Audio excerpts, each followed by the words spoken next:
I'll never forget the smell of the sweat from under your armpits.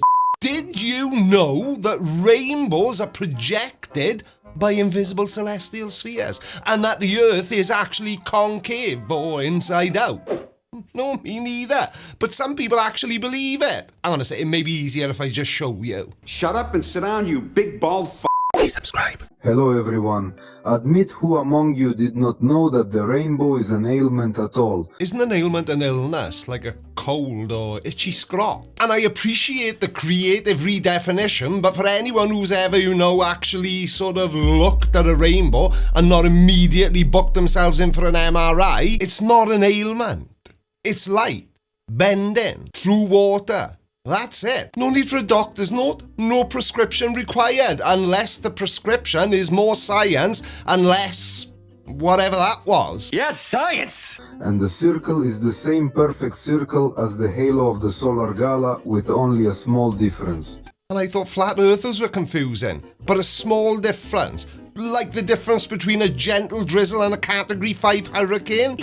They both involve water, yeah, but I wouldn't recommend confusing the two.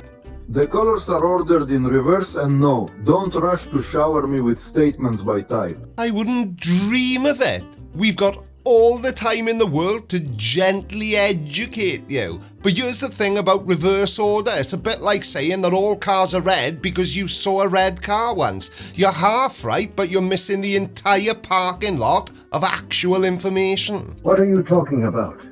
We have seen a rainbow more than once, and it is an arc with the horns pointing down to the ground. And as a child, we ran to the base more than once to see where it begins. Honestly, who hasn't done that as a kid? That pure, unadulterated hope of finding a pot of gold. But think of it this way. A rainbow is like your own personal light show. It's specific to your position. As you move, the light source, in this case the sun, the water droplets, and your eyes are all changing their angles, meaning your rainbow appears to move with you. You are literally chasing your own perspective, but with colours. And how did you get to the bottom of the rainbow? Or did it run away from you alive? Recall the school formulation of the rainbow is an optical phenomenon caused by refraction, internal reflection and dispersion and light, the sun located opposite in drops of water. Well, you've only gone and done it. You've quoted actual science. Yes, science! That's it. That's the secret. Because that exact formulation, an optical phenomenon caused by refraction, internal reflection, and dispersion of light from the sun located opposite in drops of water, is precisely why you can never reach the bottom of a rainbow. Now, I can't help but notice that your concave Earth video doesn't seem to be talking that much about concaveness. Or are concave earthers just like flat earthers? You quote reality and then try to reverse engineer it to fit your model. That is, to see the dispersion of light, the source must be behind and at a certain angle in relation to the optical medium and the projection screen. Optical media will be discussed later. The projection screen, when forming a rainbow, as a rule, drops of water serve. Well, that's exactly what I've been saying. We don't need to discuss some other media later. The physics is already perfectly clear, consistent, and has been proven for centuries with these humble little things called water droplets. And this is the result of the fact that the sunlight forming these rainbow halos passes through a different number of celestial spheres and accordingly different distances. Right, celestial spheres. Because when reality offers up an elegant explanation like light bending through water and ice, what we really need is to invent gigantic invisible crystal balls floating around in space, acting like cosmic kaleidoscope lenses, for reasons. Now, tell me, these celestial spheres, are they like the ones Aristotle dreamt up a couple of millennia ago?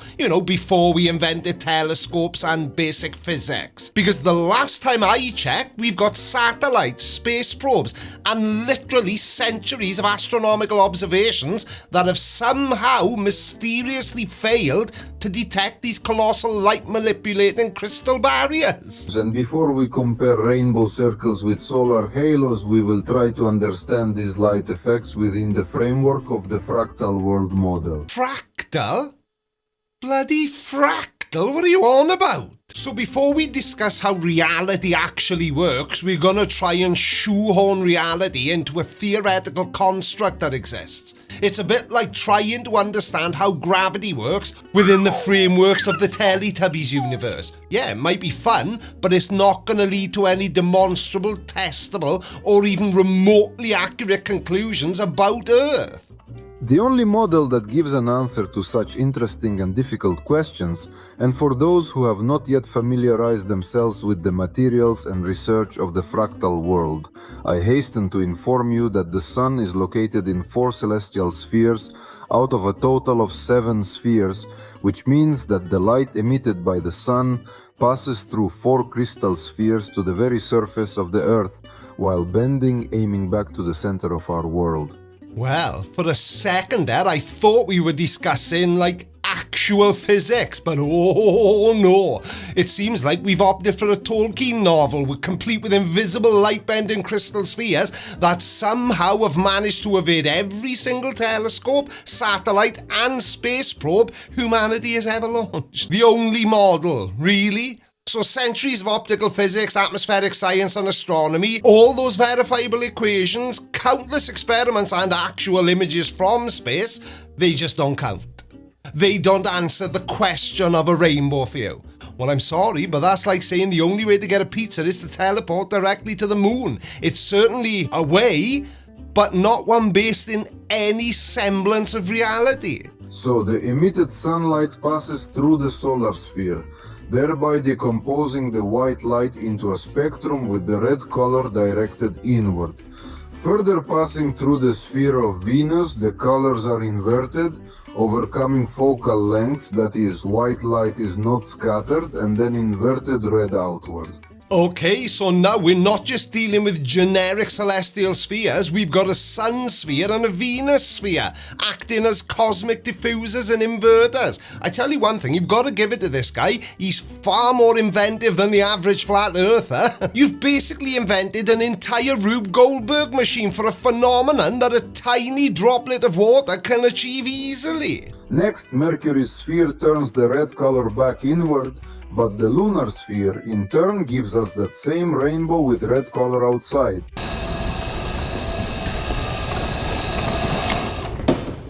How about new? In other words, this is a reflected rainbow circle on the second celestial sphere from us, similar to how we observe the reflection of a light source on double glazed windows, that is, the glare of one glass is a lot. So there are several reflections, and this is a very rough analogy, but nevertheless. Rough?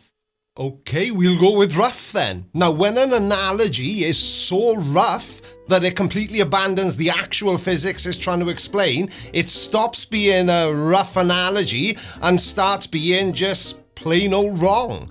It's like trying to explain how a car works by saying it's similar to a potato. Yeah, they both have got parts, but it's a very rough analogy.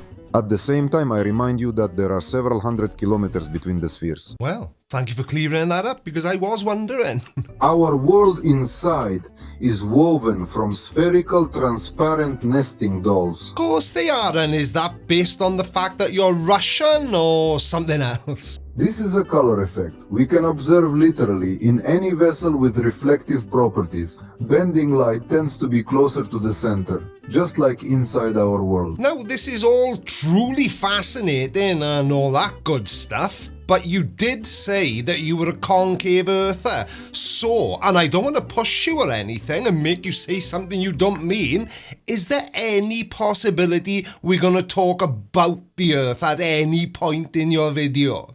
Coming from the sun, the light falls partially on the Earth, but the bulk of these rays wraps around the whole world and returns back to the center. So light comes from the sun, partially lands on Earth, but then the bulk of these rays wrap themselves around the whole world and return back to the center.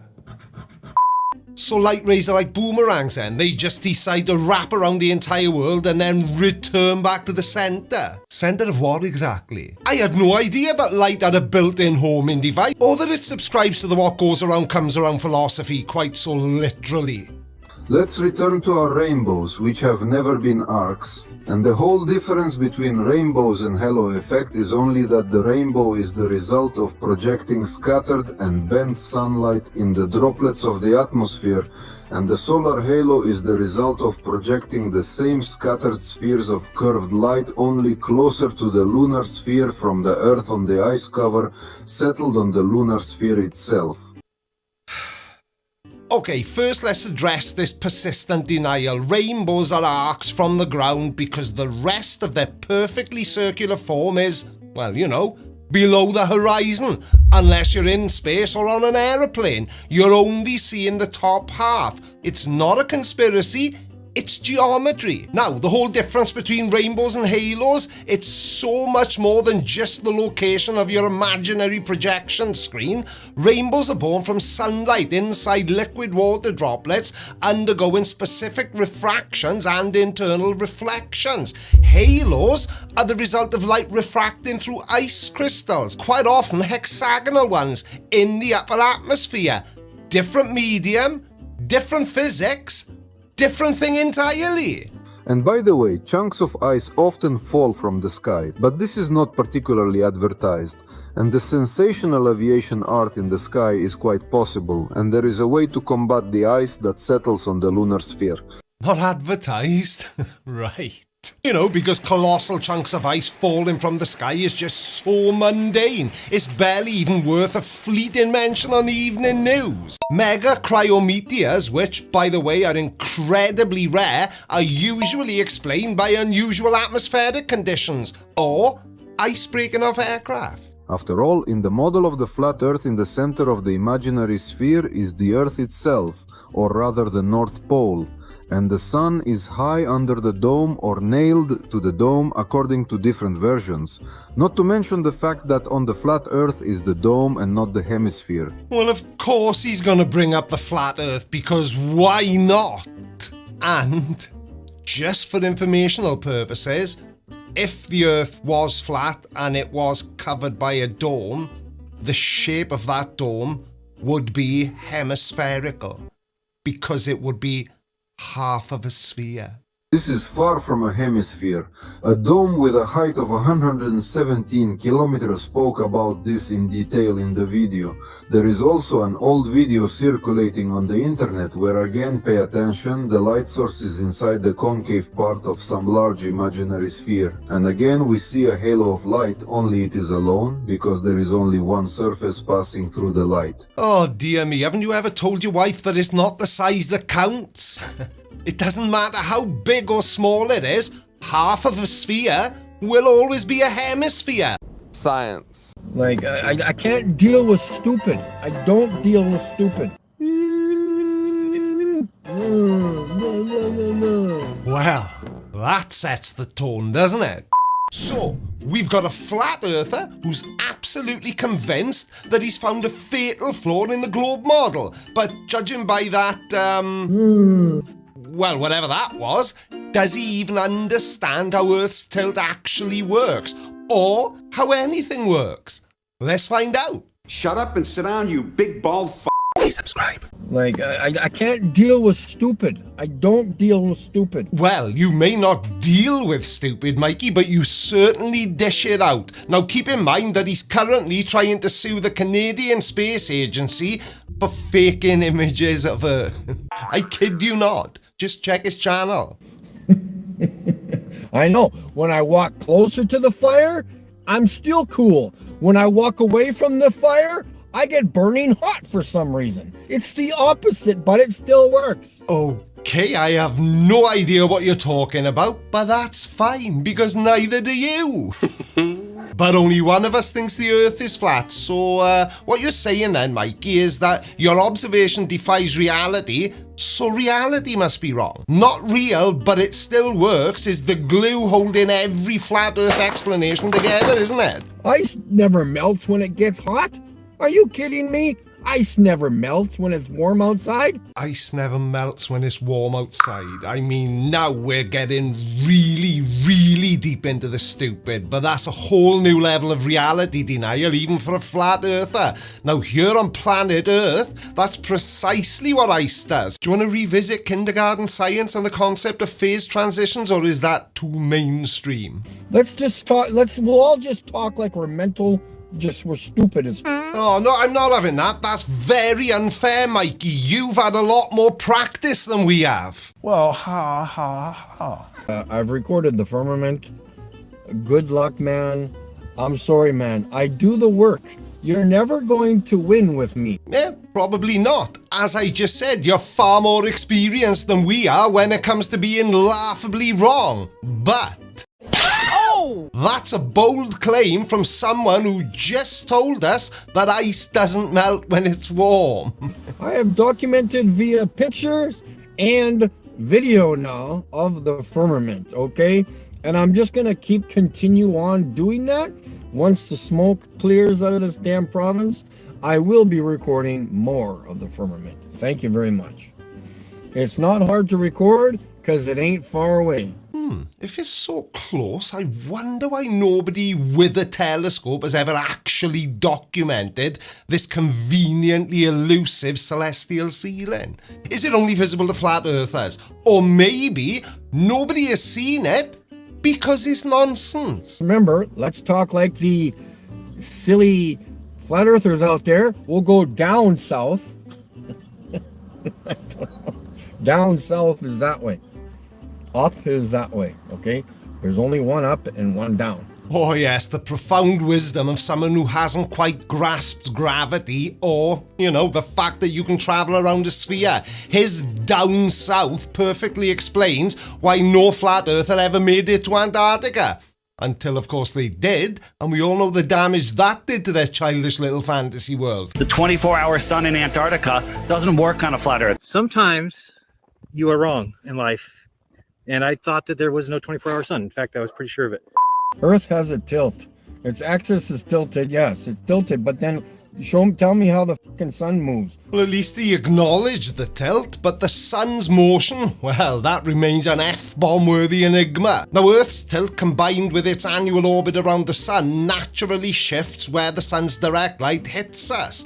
That's why its apparent path changes, creating seasons. Mikey, this is simple astronomy, not rocket science. You need to explain to me how the sun goes from above my head to the southern horizon. You explain that to me without the Earth tilting or rotating, rotating, whatever the fuck it's doing. Well, without the tilt and the rotation of the Earth, the simple answer is it wouldn't. The daily movement across the sky, taking it from overhead to any horizon, is directly caused by Earth's constant rotation and its seasonal shift, making it appear higher or lower throughout the year. It's due to our planet's axial tilt as it orbits the sun, trying to explain the cosmos while conveniently removing its fundamental mechanics is just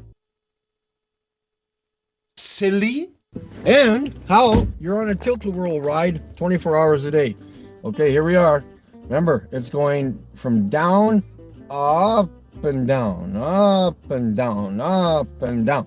So you're going slower and faster, slower and faster. What the hell are you talking about? The Earth spins at a fairly consistent angular velocity, which means no constant slow and fast carnival ride for you. Any perceived up or down is the sun's apparent motion, thanks to our tilt and orbit. Not some bizarre planetary acceleration. It's called steady rotation, not a cosmic wobble. Now, I know you said this earlier in the video. I can't deal with stupid. Come on, Mikey, you're so good at it. Okay, so you got your sun out here, correct?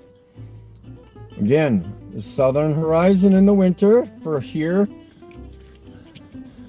in North America. See Canada, where it snows. So it's got to be like this in the southern hemisphere. And in the summer, it comes to be above our heads. So how does it go from here to here without, does the sun jump up, move up itself? Or does it always stay in its stationary location. That's not the sun's problem, pal. It's Earth's tilt. Because the Earth is consistently tilted at around 23.5 degrees as it orbits, our angle to the sun changes throughout the year. That's why the sun appears higher or lower. The sun doesn't jump, the Earth moves. It's called seasons, not sun gymnastics. What happens 6 months later in the winter? And then in the summer, like right now. So now the sun's above my head. How did it go from here to here? Because of the Earth's axial tilt and elliptical orbit. Because, Mikey, all you're saying is that you don't understand how seasons work, therefore, Earth is flat. Really? That's a leap even Dick Fosbury would have been proud of. Seeing that the sun never goes to the southwestern part of the sky. Because remember, we're rotating around the sun, supposedly. Remember, this way? False. The sun absolutely passes through the southwestern sky in the afternoon for anyone in the northern hemisphere. This isn't a secret. It's the daily consequence of Earth's rotation. When your observations contradict basic reality, Mike, perhaps it's your own logic that's flawed. The sun goes to the northwestern part of the sky every single day of the year, even when it's in the southern hemisphere. And pigs fly south for the winter, reciting Shakespeare. To fly or not to fly? That is the question. The sun's path, including where it sets, varies significantly with your latitude and the season. If you're in the southern hemisphere, you'll see a very different path than the perpetual northwest you were talking about. Do you think we should let him know that in order to have a hemisphere on Earth, being a complete sphere is kind of required? It's just making a wider, bigger circle. This is why people think the sun is going to the southwest, when it's not. Brilliant, Mikey. Now then, I've heard lots of other flat earthers make this same claim, but what none of them have ever explained, now think about it logically. For the sun to move outwards over a flat earth, it would be completing a larger circle, so it would need more speed so that our 24-hour day stays the same as it is in reality. It's just making a bigger circle. So you stretch out that bigger circle and zoom in and it becomes a straight line. What causes the sun to be able to accelerate like that, Mikey, or any other flat earther? I would love to hear your explanation. And then a straight line appears to be going south. You've got to understand how shit works. That's why east and west is never a straight line. It's curved. But if it was a straight line, you would be going in the southern direction eventually, southwest direction. East is west is never a straight line, it's curved, but if south was straight, go south. Now, on an actual globe, travelling due east or west means following a circle, and heading consistently south takes you directly to the South Pole, not veering into the southwest. This isn't how shit works. It's how a flat map projection completely confuses someone trying to explain a spherical world with a flat mind. Just saying that I don't understand, you explain it to me now. Explain how your sun goes from here to above my head in the summer. You explain it to me. Go ahead, I'll read. Well, I've already explained it, but I'm feeling extra helpful today, Mikey, so especially for you, there's a paper linked in the description underneath this video for you to read, and hopefully understand just how wrong you are. Here's your Earth with your so-called tilt. Show me where the sun is right now in the summer in North America. Is it not up here? And then it goes to the southern hemisphere in the winter. Well, that's it, Mikey. I'm convinced that you're too stupid to realize how stupid you sound in your videos. Creaky Blender here again. You want to know how mental I am? Now, when we say things like how stupid can a flat earther be, we aren't really asking for proof. When the northern hemisphere is angled towards the sun as we orbit it, we get summer, and then 6 months later, when it's angled away, we get winter. And one more thing, if the dome is so close and so real, go there and film a video That'll show us who's boss, won't it? And by the way, the Earth don't move. Alright, people, says CC thinks Manhattan Henge proves the Earth is flat and that we're all just living on ancient tree stumps. Let's have a look and see what happens when actual physics meets flat Earth, shall we? Shut up and sit down, you big bald f***. Please subscribe. Good morning, good evening, good afternoon, wherever you may be. CC here, Chris, from New York, Westchester County. What a Jim Dandy time right now, guys, that you're in. Witnessing all of this evolve with flat Earth.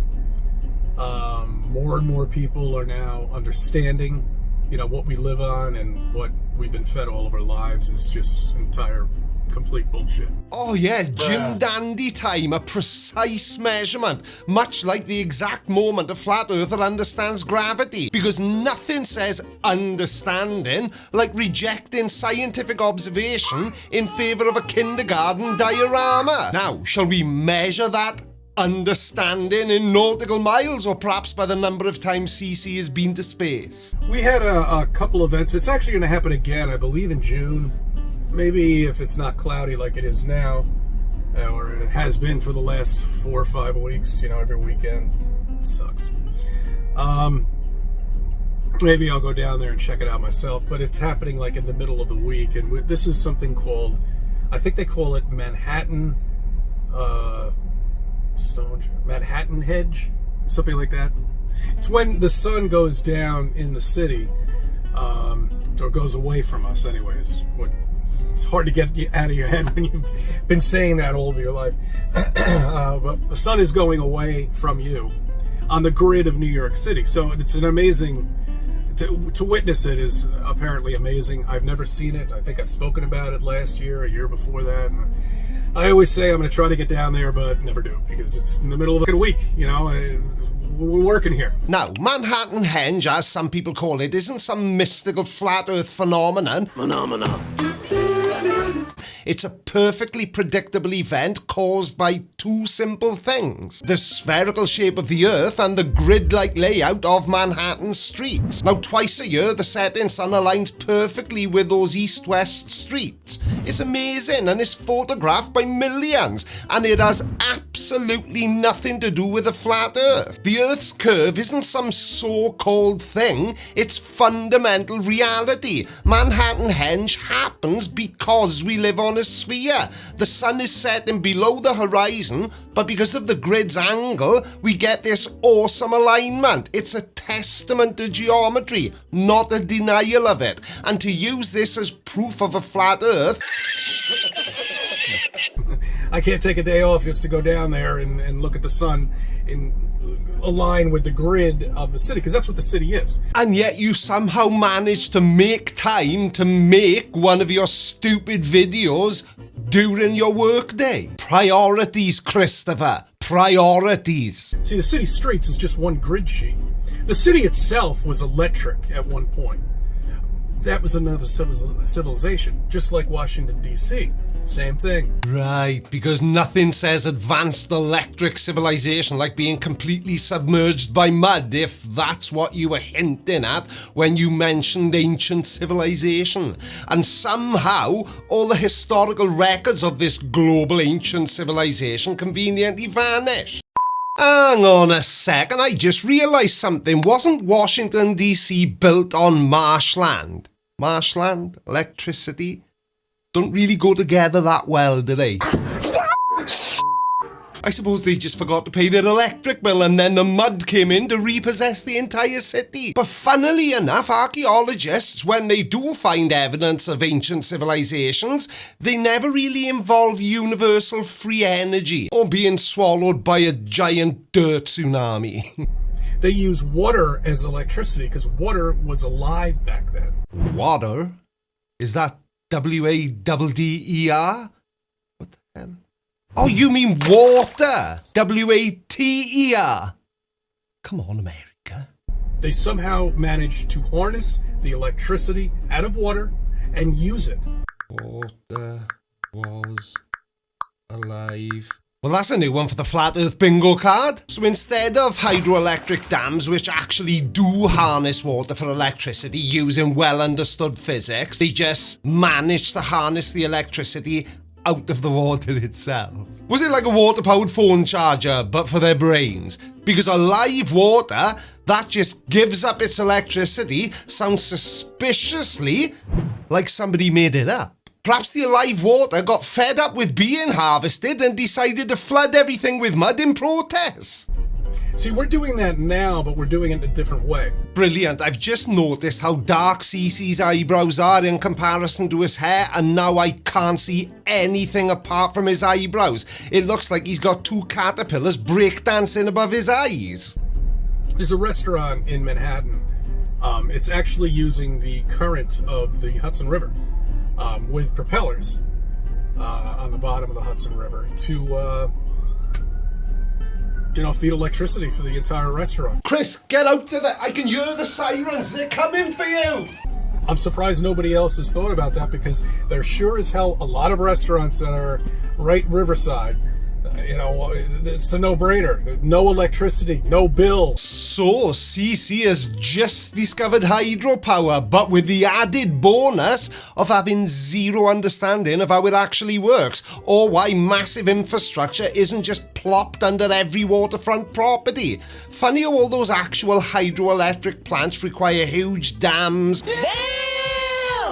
specific water flows and an actual grid, not just a couple of glorified boat propellers under a restaurant. And I'm not saying that this particular restaurant doesn't draw its power for, I don't know, and I can't be bothered to look it up. But as far as there being no bill, Chris, if it were that simple, the entire city of Manhattan would be riddled with submerged paddle wheels, and Con Edison would be selling artisanal candles in Times Square. I don't know why nobody else has done this. Fine, I'll do the work then. It's called the Lightship Frying Pan, and it's in New York City, and it is a restaurant that is self-sustaining and draws its power from the Hudson River. It was put there in 1989. It was brought to New York to create a waterfront public access location, and it's also a popular cafe/restaurant. Didn't mention that it was a boat though, Chris, did you? Oh no. But anyway, the event that's happening down in the city is probably the last day is today. I believe it's happening somewhere around 12 minutes after 8 p.m., somewhere around there, Eastern Standard Time. And the sun goes away, and it's right in between this. The best place to see it, I forget what park they said. Central Park, maybe? One of the parks down there, I don't know. 42nd Street is actually one of the best positions to be in. But you know how there's going to be thousands of people down there. They're going to block the roads off, and the cops are going to come by, and they're going to cause a ruckus. Get out of the road. You can't close the street off. Meanwhile, this is a celestial event. This is an event that everybody should be watching. You'll see it again on July 11th and 12th. These dates will also see the sun align with the city grid. But this will be the last chance to experience it in 2025. Oh yeah, there is one more thing though, Chris. Given the fact that you're a flat earther who thinks that space is fake, what exactly is a celestial event? Because here in the real world, a celestial event refers to an astronomical occurrence that is visible from Earth, such as an eclipse or a meteor shower, or even planetary alignment. I believe, to really understand and get to know what the sun is, that it's not going beneath us, underneath this so-called curvature, because there is no curvature. Do you know, it baffles me that CC and lots of other flat earthers can simultaneously invent an entire physics system where water is alive and it powers cities, but then deny basic observable phenomena like the sun setting. So is it just winking out of existence when it reaches the edge of your magical space pizza? Or perhaps it's just really, really shy and hides behind a little fluffy cloud that only flat earthers can see? Because for the rest of us, it reliably dips below that pesky, undeniable curvature every single day. People with cameras, go down there, capture this, and you'll see what I'm talking about. We have videos of this. We've got videos of no curvature. We have videos of mountains 700 miles away. All right, don't get overexcited, Chris. One thing at a time, is it? Now, the camera thing, I don't care, pal. If our video and photographic evidence is invalid or faked, then yours must be too.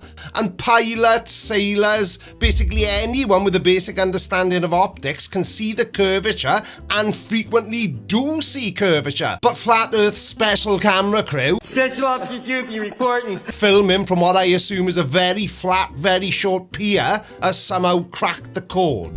That we can see. No curvature. None. None. And not a single person who believes in the ball even acknowledges it. Not very friendly, Chris, is it? I'm constantly acknowledging that flat earthers claim that there's no curvature to the earth. I also point out that that makes them complete morons, but at least I mentioned it. They hide everything from you. Okay? They hide ancient civilizations. If they find one, they find buildings, articles on things that they're lifting and unburying all of these buildings that they're destroying because they're hiding it. But they can't destroy everything. Well, duh. Everyone knows the easiest way to hide an entire global civilization built by free energy water wielders is to just bury it under some dirt and then pretend you didn't see anything when you dig it up. You see anything, Pete? No, I didn't see anything. Okay, they can't hide everything. Okay, they can't hide the sun. They can't hide the moon. Okay? I don't think they're trying to, Chris. That the moon could quite possibly be a map of our continents in reverse. I like it, Chris. And that's another one for the Flat Earth bingo card. So, if the moon is a reverse map of Earth, first of all, how would that work? Because the moon is definitely spherical, but that's by the by. So does that mean that Australia is where Greenland should be, and the Americas are just hanging out somewhere near the Sea of Tranquility? And why reverse? Was it just too obvious otherwise? These ancient trees that you see, which are enormous, Devil's Tower. I've spoken that so many times. You know, that is an ancient tree trunk. And there's so many of them all around the place. You just got to look at it. Yeah, and if you just look at a cloud, it can look like a bunny rabbit. That doesn't mean it's actually a fluffy airborne mammal with a penchant for carrots. Devil's Tower is a magnificent example of volcanic geology, not a forgotten arboreal relic, but if the Earth was covered in trees tall enough to scratch the stratosphere, I am genuinely curious what kind of chainsaw they used to clear out that forest. You got to look at all of this stuff and just take a look and see and then understand, you know, why they would do something like this. You know, and then everything will connect at that point, and then you'll understand, you know, and then you'll accept it. You know, I mean, it's just, that's the way it is. For flat earthers, maybe. But for us, not so much. To my former adversary and now new brother in the Lord, Dr. Kent Hovind. You cannot redefine reality. But today we've got Kent Hovind trying to do exactly that as he whacks Simon Dan. So get comfy because the mental gymnastics are about to begin. Shut up and sit down, you big bald f***. Please subscribe. So many atheists, so little time. The winner tonight, is this the seventh time? Joseph, did you figure out? It's a lot. I just put about 7 or 8 in there. 7 or 8? Yeah, you're getting a lot.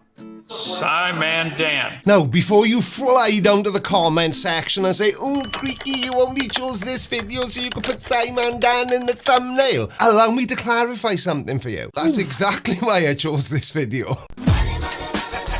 Now, folks, you're not going to believe this. Well, if you were saying it, Kent, you're probably right. We're not going to believe it, but I will reserve judgment until I hear what it is. Are you ready? Aye, aye, Captain! I can't hear you! Are you ready? Aye, aye, Captain! Oh! We're going to whack Simon Dan tonight. But no, got some exciting news. We no longer have to whack Simon Dan. He saw the light and sent me this email. To my former adversary and now new brother in the Lord, Dr. Kent Hovind. Yeah, we already don't believe you, Kent, because 1, it's Simon Dan, not Simon Dad. 2, he would rather die than refer to you as doctor, mainly because you're not one. Not a doctor. And 3, because... Let's just carry on. Thank you for whacking me so many times on your Whack an Atheist show. It finally worked. You woke me up. I finally had to stop and examine what you were saying about evolution. It was hard at first because my pride kept getting in my way, but slowly I realized the truth and was able to admit it to myself. You've been right. Evolution is a dumb religion.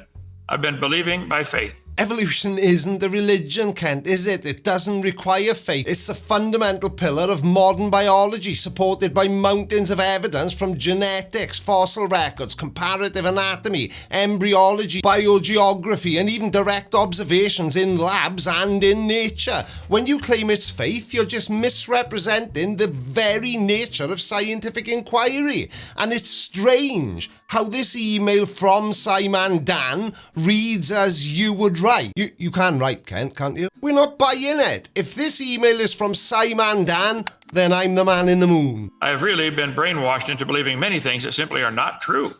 Thank you for shining the light so I could see. I finally saw the truth about the so-called geologic column. Like you say so often on your show, it doesn't exist. I can't believe I fell for it, all the silly propaganda I was taught in high school. How can the layers be different ages? As you kept saying, every speck of dirt in the universe is the same age, whether 6,000 or 6 billion. It's all the same age. Moving it over to be on top doesn't change the age. Once that light turned on in my mind, it all began to make sense. Whoa, this just keeps getting better and better. If this email really is from Simon Dan, and it's an email, mind you, where Dan has supposedly woken up to the truth that the geological column doesn't exist and that every speck in the universe is the same age, then maybe the Earth is actually flat. Maybe they did fake the moon landings. Or maybe, just maybe, Kent has just made it all up for some bizarre reason. Which do you think it is? Comment now before the truth is revealed. All those polystrata trees you show, the out-of-place fossils and artifacts found in layers I was taught they shouldn't be in, the clear evidence that dinosaurs always lived with man that you show on DVD number 3. Hang on a second. So you're saying that not only has Simon Dan flipped from being a science educator to a science denier, he's also invested his own money in your DVDs? The wild dates you get with carbon dating and so many other things I was led to believe as a child. And in school, were simply there to make me not believe the Bible, and especially the flood in Noah's time. I'm so glad you were persistent in shining the light of real science.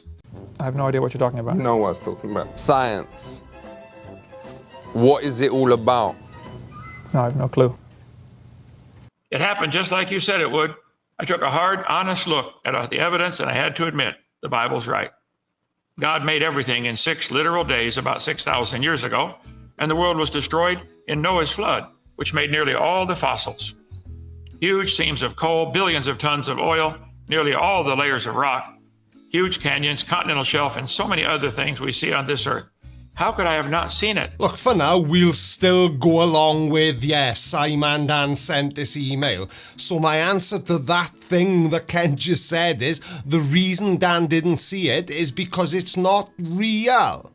I was, just as Peter said in 2 Peter 3, willingly ignorant. Right, there it is again. So Dan has not only flipped from being an educator to an idiot and invested his own money in your DVDs, even though nobody's got a DVD player anymore, so what would be the point? Alright, I know some of you will have DVDs. You don't need to tell me in the comments. Unless you want to, of course. Engagement is engagement. But he's also managed to find time to read the entire Bible and memorize verses from it to put in an email to you. Yeah, I'm starting to think that Dan didn't write this email. Then, just as you said would happen, once I saw the Bible was true, about 2 weeks later, I sat up in bed in the middle of the night and said, oh no, the Bible's true. This changes everything. I better find out what it says and do what it says. You know, it's hard to believe that Kent has written books, isn't it? Oh, crap. You don't know yet that he wrote this email to himself. Poop. It's been a difficult but wonderful last week. I first confessed to God that I was a guilty sinner and begged him for his forgiveness and salvation. When Jesus came into my heart, the light flooded into my soul and mind as I accepted the truth. It was like a great burden was lifted off my shoulders and I was set free. I felt clean and born again. Almost right away, I began to think of all the people I've been deceiving over the years into believing that silly evolution religion with my shows, and started wondering, how could I ever undo all the damage I have done in my teaching? You know, while Kent is waffling on reading out Dan's email, I'm trying to think of a word to describe exactly what it is we're watching, and there's one word that keeps coming into my mind over and over again. Now, we all know that Kent never provides any evidence which would support the Earth only being 6,000 years old, but this video is a new low even for Kent, and the word that keeps popping into my brain hole is pathetic. Kent, this is pathetic, and so are you, because you've done this. I know my conversion will probably make me lose followers on my channel and lose revenue, but the truth must be told. God will provide for me, his new baby. I'd love to fly over to America and visit your dinosaur adventureland and have you baptize me in your lake. Would you do that for me? Well, if it was me, Dan, I wouldn't risk it personally. You've upset him even more than I have, so maybe that baptism wouldn't go well. I know I have a lot to unlearn now, and I'm so excited about reading the Bible and growing in the Lord. Thank you for providing so much good content to help new believers like me understand God's Word. I'll be watching your shows every day and supporting your efforts to reach the lost like you reached me. Please keep going for the Lord. Your former adversary and now friend, Dan, aka Simon Dan. Right, couple of things, Kent. Putting Dan's real name in there, bit of a dick move. And secondly, while I appreciate the dramatic flair, perhaps next time try using actual evidence instead of inventing conversations with people who are against everything you stand for. Because when you start making up emails to support your already debunked claims, it doesn't just make you look like a complete tool, it makes your Well, yeah, that's exactly what it does, so keep it up. What am I talking about? But this is exactly the kind of nonsense I love responding to. I wrote that email to save Dan time when it does happen. Ah, right, so now you're not only a science denier and a fraud and a liar and a fraud, and did I say liar? But you've just added delusional to that. The day that Simon Dan becomes a young Earth creationist is the day that I'll do something, maybe. He can just cut and paste and send it to me after tonight's one more whack, okay? We love you, Dan. We want to see you give your heart and talents to the Lord. We pray for you. What talents? Because according to you, people like myself and Simon Dan are always 100% wrong. So what talents exactly are you hoping he will provide you with, Ken? Meanwhile, and right here, no, that ain't it. Okay, aha, there. Dan isn't true. Dan, let me explain to you, okay? We're not against science. I'm not against education. We love science. I'm not against science. None of that. We love it. But evolution isn't part of it. Wouldn't you do just about anything to stop him? You really believe nobody designed that? It just happened by chance? How can you believe that? Or you're stupid. That's not true. I love science. Don't accuse me of not liking science. I love it. Lots of it. Biology, earth science, physical science. I love them. Evolution isn't part of it yet. Well, you tell me that wasn't a perfect summary of Kent Hovind's debating technique. Thanks for watching, everybody. See you again on Monday. Love you. Bye. Well, ha ha ha.